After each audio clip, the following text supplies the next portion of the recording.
గ్రామీణ ప్రాంతాల్లో మౌలిక వసతులు, రోడ్ల నిర్మాణం విషయంలో గత ప్రభుత్వాల నిర్లక్ష్యాల వలన భయంకరమైన భరింపశక్యం కాని వారసత్వం మా ప్రభుత్వానికి వచ్చింది అధ్యక్ష. పల్లెల్లో ఎక్కడ చూసినా గుంతలమైన రోడ్లే కనిపించాయి. వంతెనలు లేక కనెక్టివిటీ లేని గ్రామాలకు అనుసంధానం ఏర్పడుతున్న ఈ రోజుల్లో రోడ్లు సరిగా లేక గ్రామాలకు అనుసంధానం లేని పరిస్థితి గత ప్రభుత్వంలో ఏర్పడింది.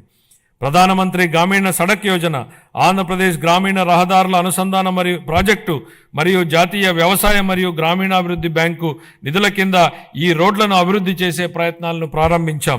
అన్ని వాతావరణ పరిస్థితులను తట్టుకోగలిగే రహదారులను నిర్మించి అనుసంధానతను కల్పించే దిశగా PM జన్మన్ పథకం మన రాష్ట్రంలో అమలు చేయబడుతోంది. 2025-26 ఆర్థిక సంవత్సరానికి గాను పంచాయతీరాజ్ మరియు గ్రామీణాభివృద్ధి శాఖకు 18,847 కోట్ల రూపాయల కేటాయింపును ప్రతిపాదిస్తున్నారు. పట్టణాభివృద్ధి వేగంగా పెరుగుతున్న జనాభా దృష్ట్యా సమర్థవంతమైన పట్టణ ప్రణాళికను రూపొందించడం చాలా ముఖ్యం. పెరుగుతున్న పట్టణీకరణ అవసరాలను తీర్చడానికి అనుగుణంగా అభివృద్ధి చెందుతున్న నగరాలు మౌలిక సదుపాయాలను కలిగి ఉండాలి. రాష్ట్రాన్ని సర్వనాశనం చేసేలా ప్రణాళికాబద్ధంగా వికేంద్రీకరణ మంత్రాన్ని జపించిన గత ప్రభుత్వం బిల్లుల చెల్లింపుల విషయానికి వచ్చేటప్పటికి మాత్రం కేంద్రీకృత విధానాన్ని అమలు చేసింది.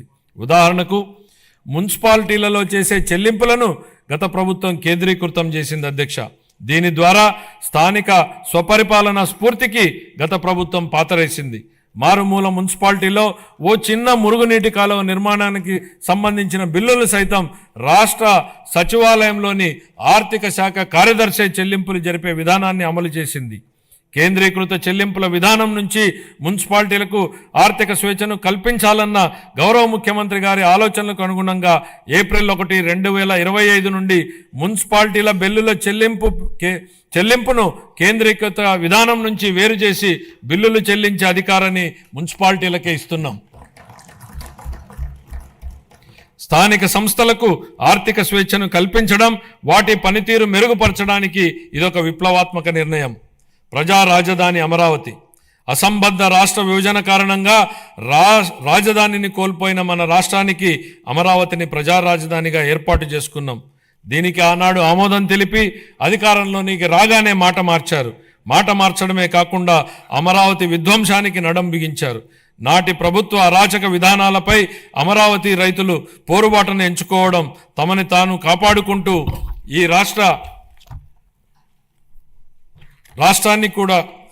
రాజధానిని కూడా కాపాడుకునేలా అమరావతి రైతులు చేసిన పోరాటాన్ని ఈ సందర్భంగా గుర్తు చేస్తున్నా అధ్యక్ష.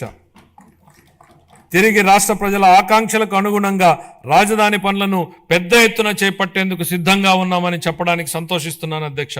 రాజధాని అనేది ఓ ప్రాంతం కోసం కాదు, రాష్ట్ర అభివృద్ధి కోసం దోహదం చేసే గ్రోత్ ఇంజన్గా అమరావతిని తీర్చిదిద్దాలనేదే మా ప్రభుత్వ లక్ష్యం. మహారాష్ట్ర అభివృద్ధికి ముంబై ఎంత కీలకమో, తెలంగాణ అభివృద్ధికి హైదరాబాద్ ఎంత ముఖ్యమో, మన రాష్ట్ర ఆర్థిక వ్యవస్థను ముందుకు తీసుకెళ్లడానికి అమరావతి నిర్మాణం కూడా అంతే అవసరం.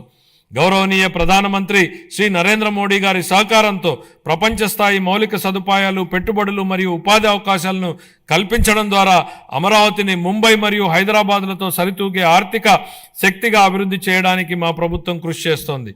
అమరావతిని విధ్వంసం చేసేందుకు నాటి పాలకులు చెప్పిన మాటలను ఈ సందర్భంగా గుర్తు చేయాలనుకుంటున్నా అధ్యక్ష.